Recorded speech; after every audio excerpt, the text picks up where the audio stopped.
Hey everyone, welcome back to FPL Fran. Today's video is going to be my game week 6 transfer plans, and to be quite honest, I just wanted to get this video out as soon as possible because I think the moves are so simple and so obvious to do this week, even within the context of my own team, right? So let's just quickly review this week. We'll talk about the fixtures, my summary of the games, and we'll just jump into the moves because I think there's not too much to need to discuss in terms of long term, right? Because we always said that this was going to be the week where we make decisions in terms of whether we free hit, whether we use 2 free transfers to get towards Holland, and who that sort of incoming free transfer would be within the midfield position, and which forward I would take out. But I think, yeah, well, we can leave that for later and we can just talk about the team, review, sort of recap what I feel about the FPL landscape, especially within the context of my own team, and then we can just go ahead. So we got 64 points, which I think within the context of other people's bench boosts is a bit mediocre. It's a nice game week still, but yeah, I mean, obviously when I think about what my team could have been on the wild card, I guess the 5 million picks that I was thinking between would have been Dewsbury Hall versus Stack, but I was pretty adamant to go against Stack, and fair play to Stack owners. He's absolutely smashed it. I have to say, Josie, I am absolutely so disappointed in his abilities to, or even attempt to save the free kick, because he was really already in the best position to save it, and he ends up not being able to save it. It wasn't even, for example, like I think an impossible save, for example. So yeah, less said about him, the better. But when I look at the team, yeah, okay, fine. Double Arsenal defense didn't work out, and that's because Haaland did well. A little bit frustrating in the sense that I think in that sort of 2-on-2, arguably 2-on-3 to an extent, right? With Doku on the left, Haaland coming in on the right, and Reinders carrying the ball.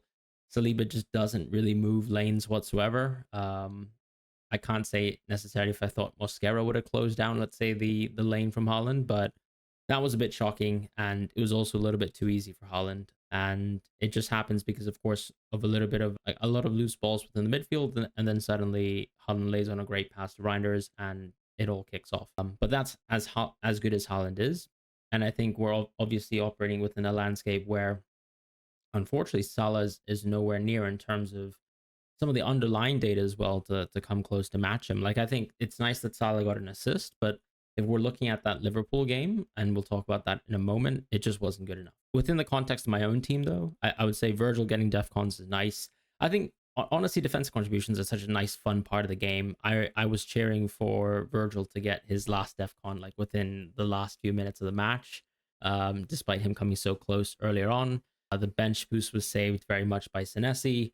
Thiago proved to be absolutely terrible, actually much worse than my expectations, mostly because of minutes, right? I think, you know, I've never thought for one second that Thiago was going to be an absolutely amazing footballer, but just forward with really good safe minutes, with penalties, that sort of thing is sort of why I wanted to buy him on the wild card. And so him coming and actually ending up, you know, being a 72-minute sub versus Chelsea, and then a 62-minute sub versus Fulham just absolutely isn't good enough for why I brought him into the team. He was really just there to be a part of the bench boost, but then also potentially a rotational piece in the future. He seems like the transfer out, you know, when I look at my team now, because someone like Mateta, for example, I think when you say Nketiah is back, the big difference is Mateta can still stay on the pitch.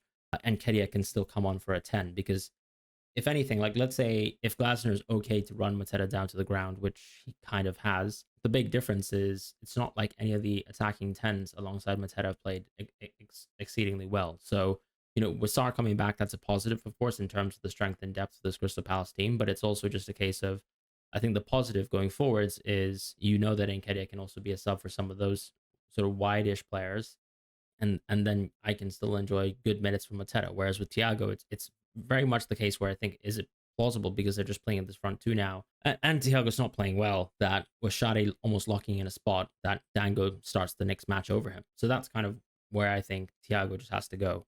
Whereas Mateta, okay, he's got some tough fixtures coming up. We can say that for sure. I mean, you don't really want Liverpool. You don't really necessarily want even Everton away to an extent, or Arsenal away in the distance. But there's one player that I'm more happy to sell, because if I can rotate across the next few games, like, I'd still be happy to play Mateta in 7, in 8, and in 10.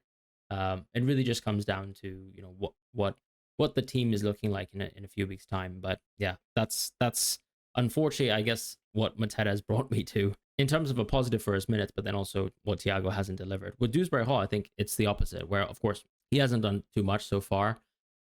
He's vastly underperformed versus Stack, but Stack also had ultimately what 0.13 xgi. Dewsbury Hall also had a 1 goal 1 assist game, and I'm not overreacting to either player. It's just a case of these are 5 million picks who are on various set pieces.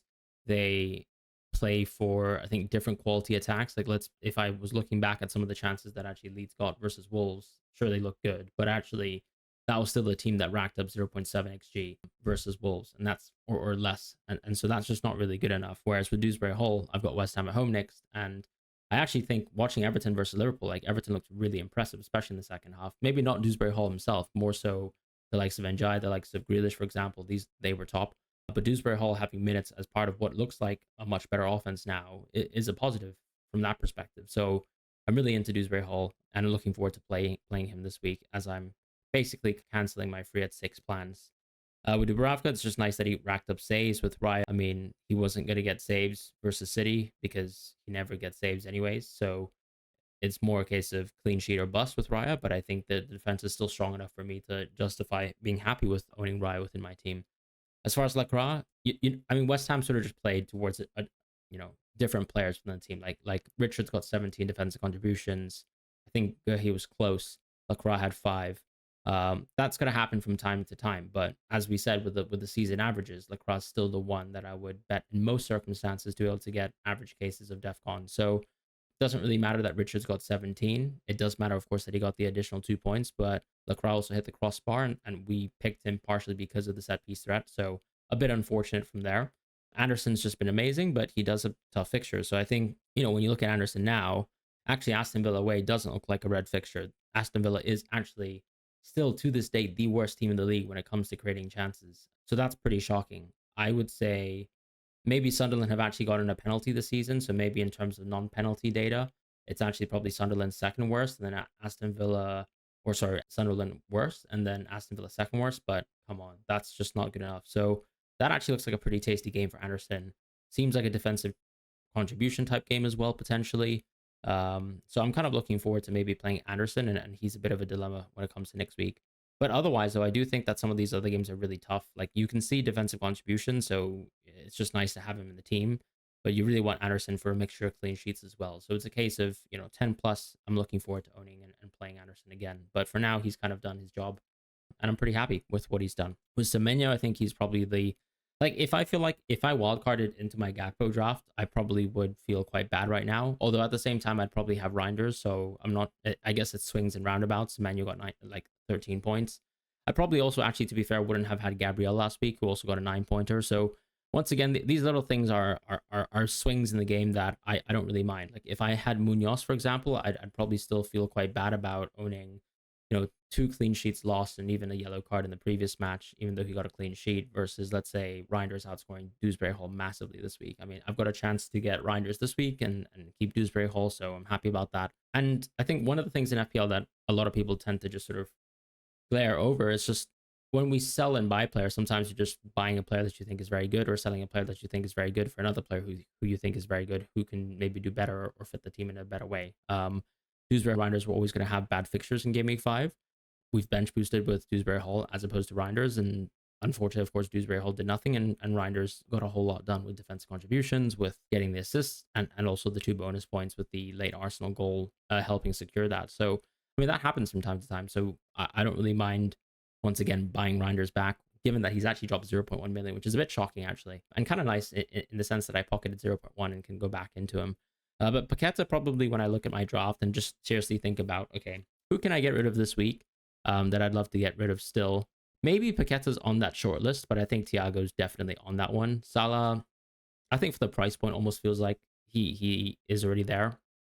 So, yeah, at the end of the day, for me, I think Salah's actually overscored his expectations, right? When you look at these underlying stats, these are woeful. They're absolutely woeful. 0.31 versus Everton in a game where Liverpool were expected to score 2.1 expected goals just isn't good enough. And we talked about the Atleti game, and probably that convinced me that with a home match in hand, that it was probably going to be a slightly better performance. And in a sense, it was. He created a good chance for Gravenberg, but I still, I'm looking for someone who's going to get a lot more shots per game, a lot more expected goal involvement, generally speaking, in of themselves. So Yeah, I'm done with Salah. I think he's still a solid pick, and I'm sure actually a lot of wildcard six teams will actually move towards a structure that maybe incorporates both Salah plus Haaland. But for now, I'm happy to, especially with two free transfers only, to be able to sort of move into a team structure that doesn't have Salah in the squad. So I'm planning basically to sell Salah, and that's pretty much it. As far as the rest of the team, yeah, I'm very happy with it, to be honest. The defense looks fine. Maybe I can choose to sort of save a little bit of money with Lacroix in the future, but for the meantime, I'm okay with it. Paqueta, I think, is a bit of a waiting in the distance type of pick for Minte, because I'd still like to play Paqueta versus Brentford at home, versus Leeds away. Not necessarily Newcastle at home, but definitely Burnley at home. So it's more so a case of, if I really need to force a transfer in game week 7, sure, I'll probably sell Paqueta. But he's a bit of a luxury transfer in the future. Bit of a wait and see as well. Because I think when I look at this West Ham team, yes, of course, they're absolutely awful under Potter, but at the same time, he still has, small chance of defensive contributions, sliver of a chance of getting penalties because it's not a great team. And then he's also getting some sort of activity in open play, although he didn't get any really versus Crystal Palace. So let's see. This match was a bit disappointing, but we're just gonna have to move on.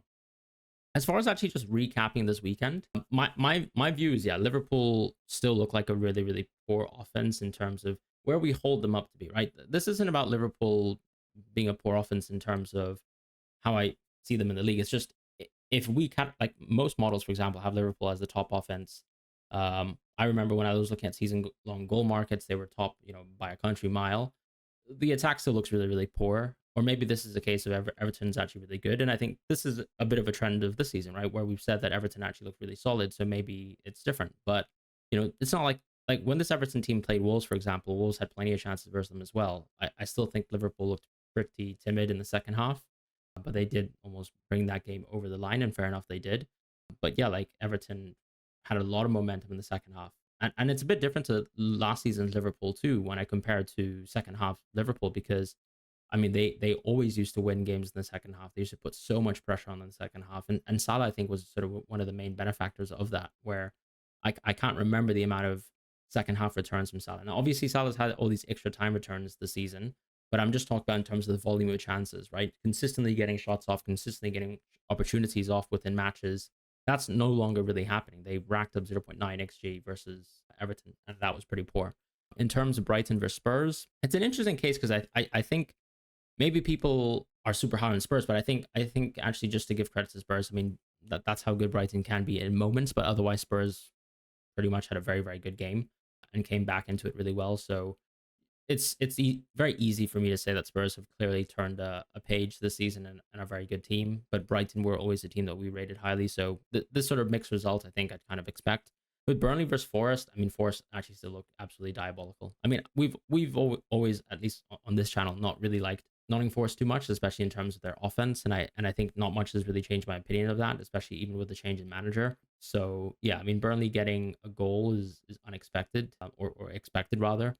Nottingham Forest still didn't rack up too many chances. I think when you actually look at the expected goals within like these kind of games, it still wasn't very, very good overall for a lot of these teams, right? Like, I mean, let's say that Williams chance being almost the key chance overall is altogether a little bit shocking, if you're thinking about, okay, a few weeks ago, how we were setting expectations for Forest and for them to have good games, and hopefully for them to do well within matches like this, especially since Sunderland's going to be the next game.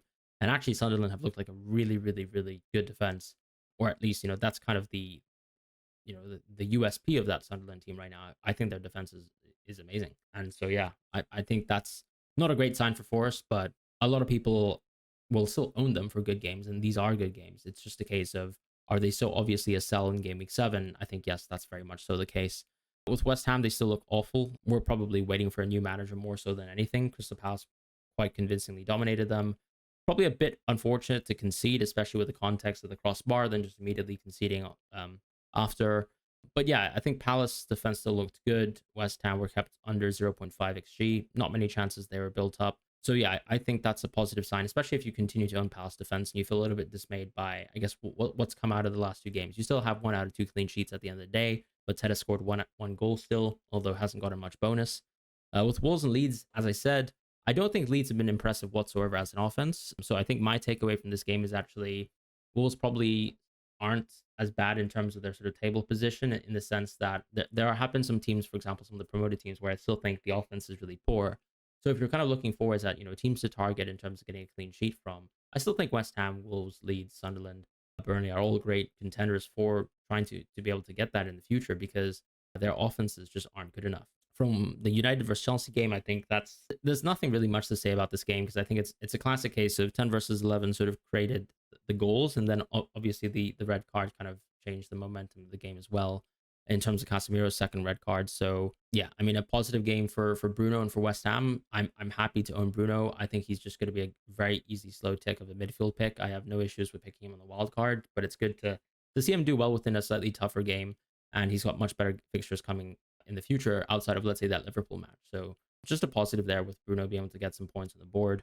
With Fulham versus Brentford, I think Brentford just made a lot of basic mistakes. I mean, their manager sort of alluded to it as well, in terms of sort of like the basics, right, and getting them wrong. But Brentford are just so hard to watch. I'm partially also selling Thiago just because of that. I'm kind of shocked, once again, going back to last week, how Brentford were actually able to control the Chelsea match at certain points of the game, and at least sort of reduce the volume of Chelsea chances compared to, let's say, what Fulham were able to do, even though a lot of Fulham's chances were maybe, a bit of fouls, leading to disallowed goals or offsides, for example. But yeah, I mean, Brentford are definitely there for the taking this season. And I don't think, much has changed on that, other than there's a lot worse teams potentially out there. So a bit of a positive for Brentford fans, I suppose. But that's kind of, why I'm happy to sell someone like Thiago this week, and looking forward to life without him. So that's all I can really say there. As far as Anderson, and even, let's say, to an extent, Leno, like, it's a bit unfortunate that they didn't get the chance to keep the clean sheet, because I think when I look back at the weekend, what kind of defense I actually fielded, I had Virgil, Lacroix, Anderson, Gabriel, all of these players, except for Gabriel. I think the Haaland chance was so huge, but a lot of the other teams just really didn't concede massive, massive chances. They were pretty unfortunate to have conceded with less than 1 XGC, but that happens from time to time, right? We benefited from a lot of clean sheets as well, I guess, in previous weeks. So I can't complain when it goes wrong for me. And still, we have defensive contributions and things like that, and more game weeks to come, of course, where hopefully the good defenses that we've picked, we'll be able to get more clean sheets, hopefully. Bournemouth, Newcastle, I think the trend that I would say coming out of this game is Newcastle look like an absolutely awful offense. Whatever lineup they put out. And I think part of this also is European football is going to be an issue for them, as we have seen in the past. But then second of all, I think, yeah, Woltemad's a huge downgrade still from Isak in terms of his own ability to create chances by himself. Like, for example, Isak is someone who can dribble, carry the ball, and create chances by himself.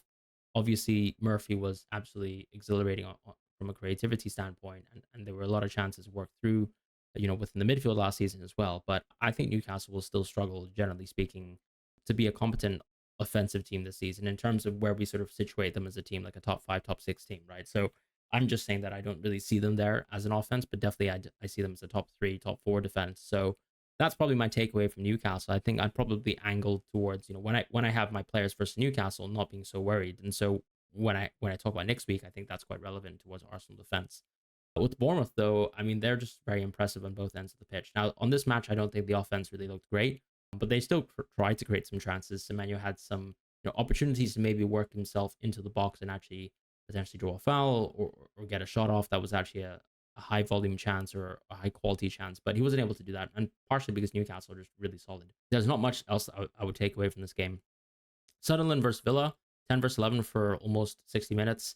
I just think Villa not actually getting more than 1 XG is just abhorrent. Yeah, there's nothing else to say than other Villa's just poor. Yeah, I mean, their defense might be okay-ish, but for their offense to not get anything together, and still you're seeing almost the same lineups, like Buendia starting and stuff like that. I don't really know what exactly is going on with Aston Villa, but they're definitely a team that I would target. And then with Arsenal versus City, I think it's just funny in terms of the narratives, right? With how sort of Pep set up, and fair play for him for doing that. I didn't know he had that in his locker.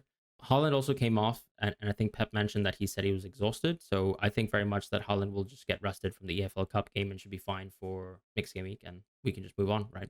So that's almost my summary of it. I think when I look at my team, it's a strong team going forward. It's quite similar to a lot of wildcard draws that I think a lot of people will come out with. What are the main differences going to be? Probably no Mateta in those teams, maybe no Lacroix, definitely no Thiago, Maybe no Gyökeres potentially. Definitely no Paqueta because I think a lot of people have been dismayed by him. Other than that, I mean, maybe no Virgil as well, but I'm pretty happy with my team as it stands. Like a lot of the picks that I picked, I made sure that they were long term picks. Like I still think, okay, someone might be picking Guardiola this week because of Burnley at home, but Virgil I think competes very well going forwards. Just generally speaking, right? If we're thinking long term versus someone like a Guardiola. So do I feel bad about owning Virgil? Absolutely not. So we just have to move on. Okay, let's just jump into my team for Game Week 6. So I've already made my transfers, as I've alluded to. And I've gone into Reinders, I've gone into Holland, I've activated my triple captain. This can always be turned off, by the way. That's been a change for a few years now, but you can turn off the triple captaincy. But the plan is to have it on. Paquette, maybe just ahead of Lacroix, would make sense in terms of bench order. But I have done Thiago out for Holland and Salah out for Reinders. It just makes too much sense. Reinders' minutes are perfect. When I was planning to do a free hit six strategy, I probably had a little bit more confidence in Salah and sort of within a one premium structure, making sure that Salah was going to be my perpetual captaincy. But the reason why I'm almost switching strategies and now moving into Reinders as well is because I'm abandoning free at six. I'm going for a Holland strategy. So basically backing Holland versus Salah for every single captaincy going forwards, going to save the free hit for a rainy day. What are the probabilities that we're looking at? There's a small potential chance for a double game week in game week 16 or a blank game week in 17. And maybe if I need to maneuver around that, that can be useful for a free hit. Alternatively, Salah does have Sunderland at home in game week 14. That could be a chance to just make sure that I cover that with a free hit. So that's basically something I'm looking for. What I'm trying to say at the end of the day is that I would rather have Holland in my team long term than Salah, and that's pretty much it. With Reinders too, I think his minutes are perfect. We've always said that his minutes were perfect. It's just that because I was planning free at six, that I didn't go for Reinders. And now that I can easily switch Thiago out of my team, I'm happy to sort of bin off Thiago for Reinders effectively. I think when I look at the core of my team for this week, the only question that I'm really asking myself is, do I necessarily want to play Mateta or Gyökeres? Not really. I quite like Anderson, if I'm honest, just to target that Aston Villa team who have absolutely struggled to create chances in open play. So he's interesting, I would say, most likely to play over Mateta, but for now, I would still like to play Mateta. What's the con, I suppose, is generally speaking, I think if I look at my team, I want a result from Dewsbury Hall, I want a result from Virgil's, and that probably means, not a result for Mateta, not a result for Paqueta as well. So, in the best case scenario, I think if I was to try to maximize my outcomes, I think maybe going Anderson makes the most sense, and that's the 50-50 that I'm deciding with right now. But Mateta is still a really strong play because this is still, at the end of the day, Crystal Palace at home. We've seen many, many times that they've played versus Liverpool that they've been able to score versus them. So I think I shouldn't put that out of the question. And equally, of course, if I still think that that's plausible, I think that the pro of owning someone like Virgil is the defensive contributions plus his own set piece threat. Do I feel bad about playing double Arsenal defense? Not really, having seen Newcastle so far. I'd still be quite tempted to play double Arsenal defense. It's not the best game, and obviously they've had some pretty poor results at St. James Park, but a lot of them were also prompted by Alexander Isak. So once again, some positive context, I suppose, even though Gordon himself has done well versus Arsenal, and I think Gordon will be back too, so that's going to be significant. But yeah, positive, I think, with double Arsenal defense there. Happy to bring Reinders in. Excited for Dewsbury Hall versus West Ham at home. Semenyo's just class, so just happy to own him. Bruno gets to play versus Brentford, which is an amazing game. Holland, I think it just makes sense to use the triple captaincy now. So if we kind of talk about fixtures, I mean, he's got some great games in the distance, like Leeds at home, Sunderland at home, even West Ham at home, but Potter is probably not going to be there. So are West Ham truly going to be absolutely that bad? I don't know. I just think Burnley have probably been the second worst defense in the league so far, and I'll just take my chances because what the actual worst defense in terms of expected goals conceded is actually Nottingham Forest. Um, I'd probably give them a bit more credit than that, but why not just take, what's on the table, what's on the cards right now with Holland and just triple captain him. That's basically why I've also shifted my plans. It's just a simple, easy move and a simple, easy play. And I think the team looks really, really solid. So do let me know what your thoughts are in terms of the 50-50s. I guess Paquette is also an interesting option because, mixture of DEFCONs and wanting to put more penalty takers on the pitch. But the defenders have proven to be so solid so far. And as I said, Aston Villa looks so, so poor that I'd be tempted to play Anderson this week over Mateta just slightly. But those are kind of where my thoughts are. And as I said, I've locked in the moves. Holland should be rising tonight. If you want to check Haaland rises, you can actually check on the link in description. Fantasy Football Hub will always have the price predictions, and I think Haaland, as I said, is predicted to rise tonight. It's really nice that Reinders actually dropped 0.1, so that means I've got 0.1 more to spend within my team going forwards. This leaves me with 0.7 in the bank, which I think is nice because that kind of flexibility allows me to push Paqueta into potentially a much more expensive, more interesting pick in the midfield.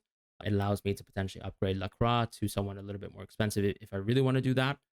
Or just once again, save that sort of money for a rainy day so that when I make future transfers, like I've always got moves. Something that I'm thinking about because I'm not going to go for Saka in Gameweek 7 is, what are my Palmer in paths in the future? Generally speaking, I think the Palmer in paths are as simple as something like maybe going Gyökeres out and going out of Paqueta as well. So if I select a replacement, I think it's quite simple to just go into Palmer at any point in time. Clearly, of course, Palmer doesn't seem available now, but I mean, yeah, I've always got the opportunity to go into someone like you in the forward position, and I've got enough money to do that with the flexibility as well. So something to think about in terms of how I set my team up, but that's basically what I'm planning in the near future if I was to go out of Gyökeres, because I think his minutes have actually proven to be quite good so far. We've seen an early substitute. Like if we look back, there's an early substitution because Havertz was around. I still think Havertz isn't that close to coming back. He had a knee operation after all, and even though he is part of the UCL squad, it's not like we've had any news about Havertz, being close. Saka, for example, has played already, and I think Saka seems to be a very interesting option for people on wildcard 6. But within the context of my team, I'm tripled up on Arsenal. Do I necessarily want to be moving as in Saka around Gameweek 7? No. And if I miss that chance in terms of the West Ham game, then I don't really want to go into Saka whatsoever. So then it becomes a case of later down the line, if Gyökeres' minutes aren't good enough, and I don't really want him even for the Burnley game, for example, then what am I thinking about? I would say I'm thinking about something like just moving him in Gameweek 8 for Palmer potentially, if Palmer actually seems to be fine. With regards to Palmer, right? I think if I look at the Liverpool fixtures through Mark U, the key thing is Nottingham Forest actually still looks like a great team to target. So coming out of the Liverpool match, I think I'd love to have Palmer, generally speaking, as long as he's fit. But it seems like he's been managing a groin injury, and I think the reporting from journalists seems to suggest that actually it extends back to the Club World Cup, where I wasn't really so aware that he had a groin injury. So that's kind of shocking news to me, but I don't really know what that means for him going forwards. Does it mean even more prolonged rest? Because we also have to think about international breaks and how they come in as well. As I said, there's going to be one between October the 4th and October the 20th, I believe. So something to monitor. But generally speaking, I'm very happy with my team as it stands. Do let me know what you think about the 50-50 in terms of the Anderson piece, the Mateta piece, maybe even benching Gyök, right? Because Newcastle seem to be a really, really good defense. It is an away match. Do I expect much from Gyökeres there? Maybe not, but I'd probably also like to back in on, altogether good Arsenal result for potentially a good Gyökeres game. But yeah, that's pretty much it for my thoughts in terms of the team. Looking forward to a lot of people's different changes in strategy. I will be doing a wildcard 6 draft. I will be doing a free hit video as well. So look forward to that, and see you soon. If you want to actually have a look at your suggested transfers for Game Week 6, do have a look at that in the link in the description below. I personally, just think it's quite simple for me this weekend. It's just 2 Man City players for Burnley at home. Can't really pass up on that opportunity, plus the triple captaincy. So thank you guys. I'll see you guys soon. Take care. Goodbye.